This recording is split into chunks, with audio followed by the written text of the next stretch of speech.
अवसर। एक गांव में एक साधु रहता था जो भगवान पर बहुत विश्वास रखता था। एक बार वह साधु पेड़ के नीचे बैठा था और भगवान को याद कर रहा था, तो अचानक वहां बाढ़ आ गई। चारों तरफ पानी ही पानी। सब लोग अपने आप को बचाने के लिए ऊपर पहाड़ की तरफ भागने लगे। उनमें से एक आदमी ने देखा कि इस हालत में भी साधु जी भगवान की तपस्या कर रहे हैं। उसने सोचा कि ये अपने आप को बचाने के लिए कहीं जा क्यों नहीं रहे हैं। तो उसने साधु से बोला, अरे आप कहीं जा क्यों नहीं रहे हो? आप भी मेरे साथ ऊपर पहाड़ की तरफ चलो, नहीं तो डूब जाओगे।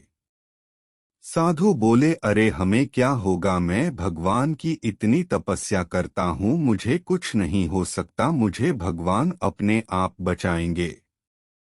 धीरे धीरे पानी साधु के कमर तक आ गया।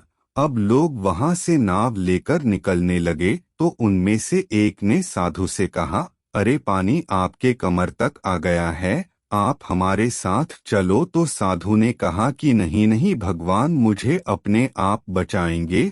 और वह नाव वाला भी वहां से निकल गया।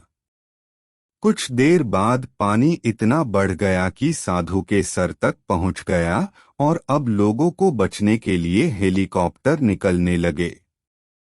एक हेलीकॉप्टर साधु के पास आया, जो कि आखिरी हेलीकॉप्टर था। साधु के पास नीचे रस्सी फेंकी और बोला, इसे पकड़ो और ऊपर आ जाओ, नहीं तो आप डूब जाओगे। यह आखिरी हेलीकॉप्टर है और आपके पास में दूसरा कोई रास्ता नहीं है बचने के लिए। साधु ने कहा, यह रस्सी वापस ऊपर खींच लो और आप चले जाओ, मुझे भगवान के ऊपर पूरा भरोसा है, वह मुझे बचा लेंगे। पानी काफी ऊपर आ गया, पेड़ डूब गया और साधु की भी डूबने से मौत हो गई। मरने के बाद साधु भगवान के पास गया और बोला, हे भगवान, मैंने पूरी जिंदगी आपकी तपस्या की, मेरा सारा जीवन आपकी आराधना करने में लगा दिया, फिर भी इतने भरोसे के साथ इंतजार किया कि आप मुझे बचाने आओगे, लेकिन वहां मेरी डूबकर मौत हो गई और आप नहीं आए, ऐसा क्यों?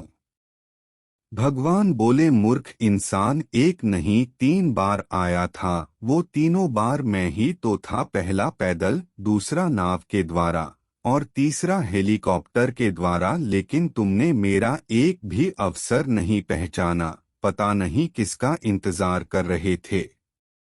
इस तरह से जिंदगी में हमें ऊपर वाला बहुत से मौके देता रहता है, लेकिन हम सब उस मौके को ठुकराकर पता नहीं किस चीज का इंतजार कर रहे होते हैं कि वो होगा तभी मैं करूंगा, और इस बात पर अड़े रहने से एक वक्त के बाद वो मौका हाथ से निकल जाता है और हम कुछ नहीं कर पाते हैं। तो किसी भी अच्छे समय का इंतजार मत करो, जो भी करना है आज और अभी से ही शुरू कर दो।